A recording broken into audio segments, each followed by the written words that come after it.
add an We are learning about vertical asymptotes with rational functions today. Now what this says is the vertical line x equals c is a vertical asymptote of the rational function f of x if, as f of x approaches positive or negative infinity as x approaches c. To see this in a function, let's look at the parent function f of x equals 1 over x squared. So if we do a quick sketch of the graph of this function, we can see our vertical asymptote here at x equals 0. Now, if we look, as the function of x approaches positive or negative infinity. So here it's approaching positive infinity. As the function approaches positive infinity, our x will approach 0. X approaches the c, or in this case, 0. Therefore, the vertical asymptote of this parent function, f of x equals 1 over x squared, is x equals 0.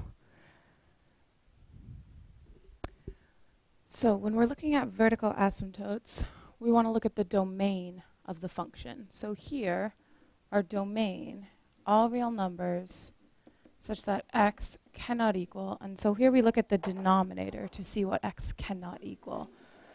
So we know the denominator cannot equal 0, so therefore x cannot equal 7.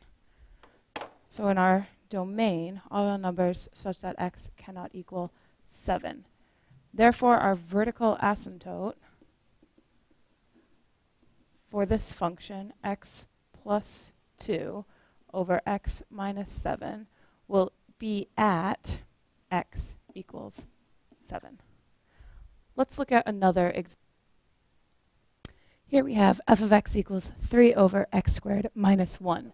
When we look at the denominator and see when that will equal 0, if we add 1 to both sides, we get x squared equals 1. Take the square root of 1. Whenever we take the square root, we have to do plus or minus. Square root of 1 equals 1. So x equals positive or negative 1. Therefore, our vertical asymptotes for this function will be when x equals positive or negative 1.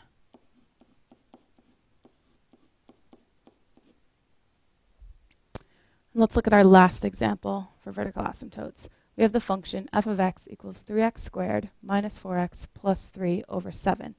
Looking at the domain of this function, we see that it is all real numbers. We look at the denominator, and this will never equal 0. It is a number, so it can never be 0. So therefore, domain is all real numbers. There are no vertical asymptotes for this function.